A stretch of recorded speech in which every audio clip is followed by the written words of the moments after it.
Hello दोस्तों, geography by Kaithal में आप सभी का स्वागत है। तो आज हम लोग शुरू करते हैं NCERT क्लास 6 to 12 के बीच की, ठीक है, जियोग्राफी ठीक। तो पहला क्वेश्चन कह रहा, भारत में गैर परंपरागत ऊर्जा स्रोत विभाग की स्थापना कब की गई थी? तो कब की गई थी? 1982 में की गई थी, ठीक। क्वेश्चन नंबर 32 कह रहा है, जब वायुमंडल का तापमान बढ़ता है तब क्या होता है? तो वाष्पोत्सर्जन की दर बढ़ती है, ठीक। अगला क्वेश्चन नंबर 33 कह रहा है, वह पोशाक चक्र जो सूर्य के प्रकाश से सीधे संचालित होता है। तो कार्बन चक्र जो सीधे संचालित होता है, ठीक। क्वेश्चन नंबर 34 कह रहा है, अपना वन अपना धन योजना किस राज्य में चलाई गई थी? तो किस राज्य में चलाई गई थी? हिमाचल प्रदेश में। क्वेश्चन नंबर 35 किसी क्षेत्र विशेष में उपस्थित प्रजातियों की कुल संख्या को कहा जाता है? तो क्या कहा जाता है? अल्फा विविधता। क्वेश्चन नंबर 36 कह रहा है, एपिको आंदोलन चालू किया गया था? तो दक्षिण भारत में, जैसे चिपको आंदोलन था ना, चिपको आंदोलन ये कहाँ चालू किया गया था? उत्तराखंड में, ठीक। तो उसी के आधार पर दक्षिण भारत में एपिको आंदोलन चालू किया गया था। क्वेश्चन नंबर 37 कह रहा है, परमाफ्रॉस्ट के बारे में विचार करें और सही विकल्प का चयन करें, ठीक। तो सर्वप्रथम सब प्रयोग मोलर महोदय द्वारा 1947 में किया था, सही है। इसका तापमान वर्षों तक हिमांक से नीचे रहता है, ये भी सही है। कह रहा 600 मीटर की अधिकतम गहराई तक पता लगाया गया है, ये भी सही है। ये सभी सही हो जाएंगे यहाँ, ठीक। अगला क्वेश्चन 38 कह रहा है, उष्णकटिबंधीय चक्रवात महाद्वीप के ऊपर पाए जाते हैं। तो महाद्वीपों को पहली बात ऊपर नहीं पाए जाते, ये पाए जाते हैं महासागरों के ऊपर। कहाँ? महासागरों के ऊपर। तो इसमें ऑप्शन डी सही हो जाएगा, कोई भी नहीं। क्वेश्चन नंबर 39 कह रहा है, शीतोष्णकटिबंधीय चक्रवात किस दिशा में चलते हैं? शीतोष्णकटिबंधीय चक्रवात किस दिशा की ओर चलते हैं? तो पश्चिम से पूर्व की ओर चलते हैं, ठीक। अगला कह रहा है, चंद्रमा पर ज्वार उत्पादन बल सर्वाधिक कम होता है? अपभू, उपभू, उपसौर, अपसौर। उपसौर अपसौर पृथ्वी का है। उपसौर पृथ्वी की नजदीक अवस्था है जो 3 जनवरी को होती है, और ये अपसौर दूरी की है जो कि 4 जुलाई को होती है, ठीक। और इसमें कह रहा है, चंद्रमा का ज्वार उत्पादन बल सर्वाधिक कम होता है। तो उपभू में सर्वाधिक कम होता है और अपभू में सर्वाधिक ज्यादा होता है, तो ऑप्शन बी सही हो जाएगा। क्वेश्चन नंबर 41 कह रहा है, जब ठंडी हवा की 2 धाराओं के बीच गर्म हवा फंस जाती है तो इसे क्या कहते हैं? तो क्या कहते हैं? अधिविष्ट वताग्र, ठीक। अगला क्वेश्चन नंबर 42 कह रहा है, प्रवास कटिबंध सिद्धांत किसने प्रतिपादित किया है? तो किसने किया? टेलर महोदय ने। अगला क्वेश्चन नंबर 43 कह रहा है, हुटलसी महोदय ने कृषि प्रदेशों के सीमांकन हेतु कितने प्रकार के मापदंडों को बताया? तो 5 प्रकार के। अगर पूछे कृषि प्रदेशों कितने प्रकार में बांटा है तो 13 हो जाएगा, ठीक। लेकिन अगर सीमांकन पूछेगा तो 5 प्रकार में।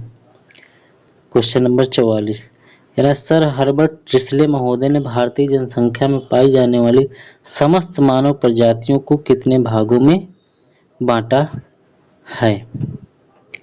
तो 7 भागों में बांटा है, ठीक। अगला क्वेश्चन कह रहा है, निम्नलिखित में कौन महाद्वीप में एक एवं महासागरों की उत्पत्ति का सिद्धांत नहीं है? ठीक, तो इसमें कौन सा नहीं हो जाएगा? भूसन्नत सिद्धांत, बाकी चतुष्फलक, महाद्वीपीय विस्थापन, तापीय, ये सब महाद्वीपीय और महासागरों की उत्पत्ति से संबंधित है। जबकि भूसन्नत सिद्धांत जो कोबर ने दिया था ये पर्वतों से संबंधित है। ठीक, पर्वत से संबंधित। क्वेश्चन नंबर 46, करत भूमध्यसागरीय जलवायु की विशेषता है। भूमध्यसागरीय जलवायु की विशेषता है तो शुष्क ग्रीष्मकाल और आर्द्र शीत, यानी जाड़े में वर्षा होती है। जो अपने यहाँ ठंडी में वर्षा होती है वो भूमध्यसागरीय जलवायु के कारण ही होती है। उधर से ही हवाएं आती है इधर की ओर, पश्चिमी विक्षोभ उसका मेन कारण बनता है। क्वेश्चन नंबर 47, वायु का तापमान बढ़ने पर निरपेक्ष आर्द्रता क्या होती है? तो वहीं रहती है, ना बढ़ती है ना घटती ना स्थिर रहती, वहीं रहती है। ठीक। 48, अक्टूबर की गर्मी का मुख्य कारण क्या है? तो उच्च आर्द्रता से संबंधित उच्च तापमान हो जाएगा, ऑप्शन ए सही हो जाएगा। ठीक। अगला क्वेश्चन, क्वेश्चन नंबर 49, निम्नलिखित में से कौन वैश्विक ऊष्मायन का प्रमाण नहीं है? वैश्विक ऊष्मायन का प्रमाण नहीं है तो वायु में ताप वृद्धि है, पर्वतीय महाद्वीपीय हिमनदी पिघलना है, वर्षा प्ररूप में परिवर्तन है, इसमें नगरीय एवं निवारीकरण नहीं है। ठीक। क्वेश्चन नंबर 50, तापमान विलोपन की स्थिति उत्पन्न करने में निम्न में से कौन सा कारक उत्तरदायी नहीं है? तो पर्वतीकरण घाटी में उत्तरदायी नहीं है और बाकी लंबी ठंडी रातें, तीव्र वेग से बहती वायु और स्वच्छ आकाश ये सब हैं। क्वेश्चन नंबर 51, छिछली लैगून वाले लघु एटालों की श्रृंखला को कहते हैं? तो क्या कहते हैं? फरोस। अगला क्वेश्चन नंबर जो कि सुमेलित करना है,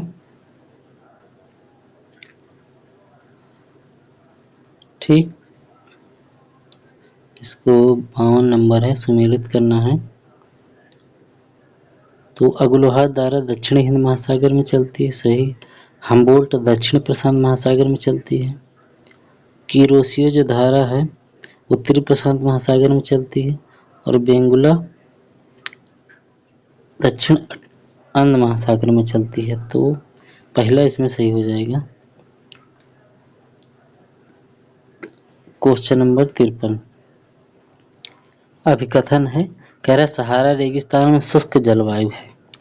सहारा रेगिस्तान में शुष्क जलवायु है। कारण क्या कह रहा है? शीत महासागरीय धारा के साथ उपोष्ण महासागर का पूर्वी क्षेत्र। तो ए आर दोनों सही है और आर ए की सही व्याख्या भी है। ठीक। अगला क्वेश्चन, क्वेश्चन नंबर 54, महासागरीय धारा की गति लगभग होती है। तो विद्यमान हवा की गति का 2% होती है। ठीक। क्वेश्चन नंबर 55, विलियम हवेल के अनुसार गौण तरंगे दिशा में आगे बढ़ती हैं तो उत्तर से दक्षिण की ओर। ठीक। क्वेश्चन नंबर 56, निम्नलिखित में से कौन सही कथन है? तो टिड्डा एक प्राथमिक उपभोक्ता है, ये सही कथन है, बाकी छछूंदर नहीं है। ये द्वितीयक नहीं है, सर्वाहारी है, ये द्वितीयक है छछूंदर। क्वेश्चन नंबर 57, कोई प्रकोप आपदा बन जाता है जब वह प्रतिकूल ढंग से प्रभावित करता है। तो वायुमंडलीय संचरण को नहीं, समुद्र जीव जंतु को नहीं, वन्य वनस्पतियों को नहीं, मानव आवास को। ठीक। ऑप्शन इसमें डी सही हो जाएगा। क्वेश्चन नंबर 58, तो ये भी सुमेलित करने के लिए ही है, तो इसमें सुमेल है तो देखते हैं। क्वेश्चन नंबर 58, तो एच बैरोज ये मानव परितंत्र का है? नहीं, मानव परितंत्र का है, तो इसमें जो बैरोज हो जाएगा। ठीक। और डेवी सफरदन चक्र से संबंधित हो जाएंगे। जेफरसन प्रमुख शहर नियम से और कार्ल सावर हो जाएंगे भूदृश्य की आकृति से। तो ऑप्शन बी सही हो जाएगा। ठीक, अगला क्वेश्चन 59 है, इसमें भी सूची का मिलान ही करना है। ठीक, सूची का इसमें भी मिलान करना है। तो देखते हैं और छोटा कर लेते हैं।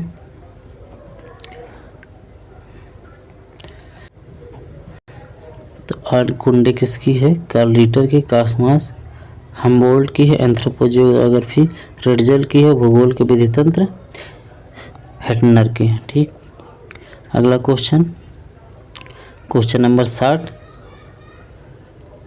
कह रहा है निम्नलिखित में से बांस बर्तन बनाने वाली अनुसूचित जनजाति कौन है? तो कौन है? कड़रा। 61 नंबर कह रहा है निम्नलिखित में से कौन नगरीय संरचना और संरचनात्मक विकास का मॉडल नहीं है? तो समावेशी पदानुक्रम सिद्धांत नहीं है, बाकी सब हैं। क्वेश्चन 62 और लास्ट क्वेश्चन। ठीक, भारत की प्रायद्वीपीय नदियां निम्नलिखित में से किसका उदाहरण हैं? तो पार्वती अफवाह नहीं, प्रतिअनुवर्ती नहीं, अनवनुवर्ती नहीं, अनुवर्ती नदियों का उदाहरण है। तो आज 62 तक ही क्वेश्चन रहेंगे। कैसा लगा सेशन? अच्छा लगा हो तो लाइक करें, शेयर करें, सब्सक्राइब करें। जय हिंद।